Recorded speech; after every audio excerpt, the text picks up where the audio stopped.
Среди всех библейских повествований эпизод с Вавилонской башней является хорошим примером моральной истории, предостерегающей людей от чрезмерной гордости.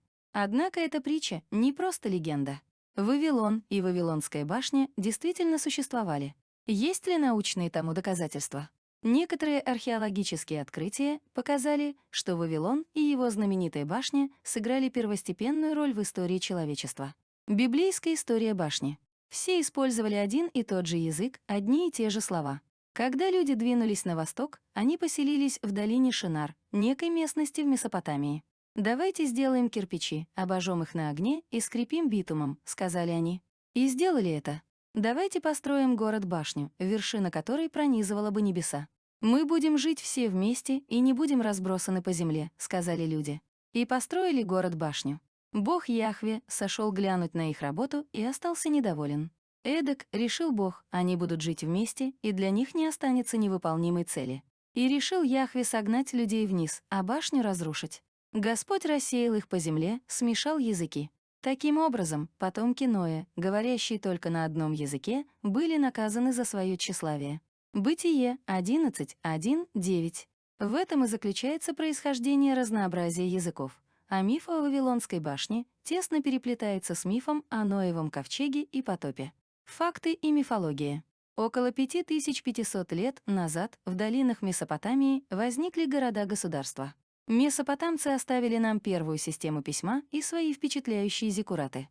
Зиккурат — это каменное сооружение, похожее на пирамиду, иногда высотой до 100 метров. Он состоит из перекрывающихся площадок, уменьшающихся размеров.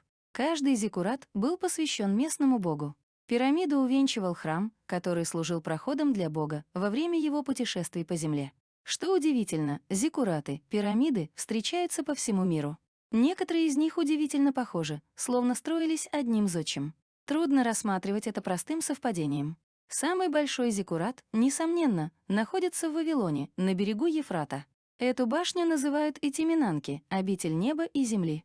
Она и послужила прообразом для библейской истории. Вавилон и Вавилонская башня. В современном Ираке найдена огромная стена из сырцового кирпича, единственный остаток Вавилонской башни.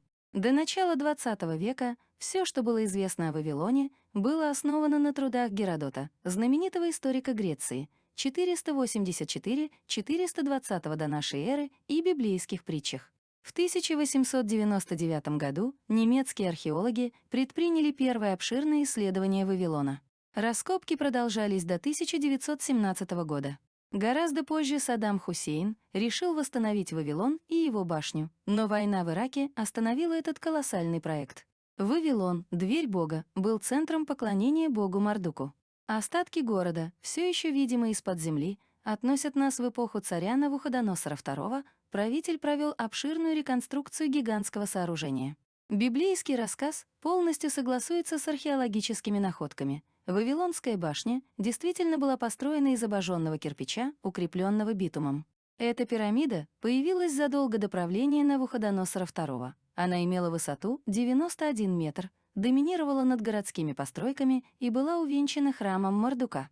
Археологические данные и тексты предполагают, что большинство зиккуратов были окрашены в красивые тона, украшены глазурованной плиткой и позолоченной резьбой. В вавилонской надписи утверждается, что зиккурат Вавилона был сделан из обожженных кирпичей, покрытых блестящей голубой глазурью. Взлет и падение зиккурата. Этиминанки был одним из величайших памятников, когда-либо воздвигнутых человеком. Раскопки позволили восстановить его великолепие. Несколько раз перестраиваемый, он достиг своего апогея при Навуходоносоре II. На вершине зиккурата была установлена позолоченная статуя божества, весившая 22 тонны. После персидского завоевания башня была заброшена. Посетив руины, Македонский решил вернуть зиккурату былую славу, но 10 000 человек едва успевают расчистить землю за 2 месяца работ, и Александр бросает проект. К сожалению, это чудо не выдержало разрушительного воздействия грабежей и времени. У истока языков. В мире насчитывается около 5000 различных языков. Исследователи датируют самый известный индоевропейский язык примерно 3000 годом до нашей эры, это и есть время вавилонских событий. Конечно, подобные исторические рамки довольно размыты. Что мы знаем об индоевропейских языках? Удивительно, но каждый второй человек Земли говорит на их более поздних вариантах. Это языковое единство весьма условно. Даже если предки одни и те же, французский или армянский, также непонятны русскому человеку, как и баскский или венгерские, неиндоевропейские языки. Если возьмем пример индоевропейских наречий, то окажется, что все эти языки имеют общие корни. Таким образом, на оригинальном языке говорили несколько тысячелетий назад, когда письменность еще не зародилась. На строительстве Вавилонской башни трудились люди разного происхождения, разных языков. Об этом свидетельствует надпись Навуходоносора: «Были многие народы, я их заставил работать». Это этническое разнообразие не помешало достройке башни. Возможно, отсюда и возник миф, переданный нам Библией. Но также возможно, что библейская история выражает ностальгию о Золотом веке, когда все люди жили вместе, понимали друг друга, говорили на одном языке. Потомки Ноя, говорившие на одном языке, хотели достичь небес. Они строили башню, которая своей вершиной уходила в небо. Они хотели добраться до Бога и быть наравне с Ним. Бог наказал их за гордыню и сделал так, что они стали говорить на разных языках. Не понимая друг друга, люди перессорились, а Вавилонская башня осталась недостроенной. Об этой притче говорится в Библии, и кажется, что это всего лишь библейское предание, которое вряд ли могло существовать на самом деле. И вдруг, не спешите. Многие сомневаются даже в том, существовал ли Вавилон на самом деле. По преданию, это был великий и могущественный город, находившийся в Месопотамии, к юго-западу от Багдада. Его называли Вавилон, но правильнее было Бэбилон, Бооба-Алел, божественные врата. В нем проживало несколько сотен тысяч человек, и город был центром Вавилонии. Это был важный экономический и политический центр древнего мира, пожалуй, первый мегаполис и символ христианской эсхатологии и культуры. И этот город когда-то существовал, а в наше время найдены его руины. Это группа холмов у Эль-Хила, в 90 километрах к югу от Багдада. Сейчас от города остались лишь холмы: Тёль-Бабель, Тёль-Каср, Тёль-Меркес, Сахн, Тёль-Амран ибн Али, Ишин-Асват, Тёль-Хамера. Их обнаружил Роберт Кальдивей. Это стало великим открытием, ведь на обломках прошлого стоит наше настоящее и строится наше будущее. Мифический город с его немыслимой башней вдруг стал не сказочным преданием, а начал приобретать черты реального существования. Правда, не все лавры принадлежат Кальдивею. И до него эти развалины обнаруживали исследователи, и некоторые из них даже предполагали, что это и есть Вавилон. Но объем работ был слишком большим, что у многих не хватило ни духа, ни средств на это открытие. Но Кальдивей мечтал об этих раскопках, и в 1898 году Берлинский музей поручил ему этим заняться. В своей истории Геродот описывает форму Вавилона как квадрата, каждая сторона которого 22 километра. Город располагался по обоим берегам Ефрата. Уже в 1899 году Кальдивей приступает к раскопкам. Его экспедиция располагается неподалеку от холма Каср, где должна была находиться крепость Навуходоносора. Вавилон строили из обожженного кирпича, так как камень в этой местности был редкостью. Но и кирпич ценился на вес золота. По этой причине библейский город разбирался по кирпичикам в течение 1000 лет, ведь его разрушение началось в первом тысячелетии нашей эры.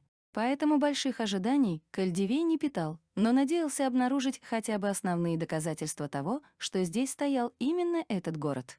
И такие доказательства были найдены. Почти сразу была обнаружена древняя, мощёная плитами улица, где были обнаружены надписи. Стало понятно, что это главная дорога, ведущая к храму Мардука.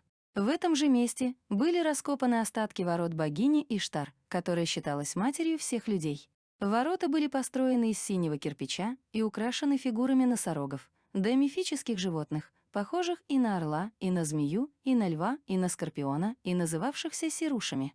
Рядом с воротами были найдены и остатки городских стен, которые поразили археологов, и их толщина достигала 17 метров. В 1900 году велись раскопки другого холма, Амран ибн Али. Там были обнаружены руины храма бога богов великого Мардука.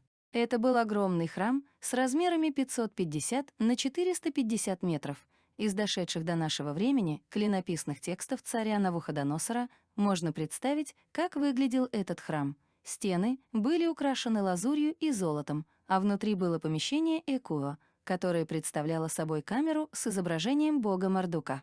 Геродот писал, что в храме стояла шестиметровая статуя Мардука. Она являлась объектом интереса грабителей. И во втором тысячелетии до нашей эры эта статуя была похищена хеттами, но вскоре была возвращена царем Агум-Кокримом на место. Реальностью оказался не только город Вавилон, но и его знаменитая на весь мир башня. Геродот описывал ее как последовательность поставленных одна на другую башен и лестниц, расположенных снаружи стен. На самом верху башни находился храм, святилище. В клинописных текстах говорится, что эта башня, зиккурат, состояла из 7 усеченных пирамид, где нижняя пирамида имела квадратную форму со стороной 180 метров. Основание этой башни также было найдено при раскопках. Фундамент из кирпича неплохо сохранился. В Библии говорится, что потомки Ноя, двигаясь с востока на запад, достигли великую равнину Синар, которую позже назвали Вавилонией. Там они выстроили себе кирпичные дома и зажили счастливо. Но им этого оказалось мало. «Сделаем себе знамение, дабы не рассеялись мы по лицу всей земли». Быт 11:1-9. Этим знамением должна была стать очень высокая башня, которая доходила бы до небес и была видна отовсюду. Целью этой башни было объединение людей. Воздвигая подобную колоссальную башню, строители ее хотели поставить памятник своему выдающемуся искусству и тем самым обессмертить себя в глазах всего будущего потомства. Бог наблюдал за тем, как слаженно работают люди, говорившие в то время на едином языке, как стекались кочевники, и башня продолжала расти вверх. Он думал о том, зачем людям такая большая башня. Люди хотят по ней подняться на небо и беспокоить его своими вопросами, а потом начнут вмешиваться и в божественные дела. Господь снисходит на землю, когда, не предоставляя последующих событий воле людей, Он готовится чудесным образом расстроить их планы. Господь снисходит видеть город и башню, потому что создание их доказывало глубокую порчу души, и этим выражением указывается на то, что Господь обратил особое внимание на грешников и решил предпринять меры к разъединению их, властов. И люди на самом деле не могли остановиться. Они строили и строили эту башню, желая добраться до самого престола. И тогда Бог смешал языки людей, а самих людей рассеял по свету. Люди перестали понимать друг друга, а башня перестала строиться.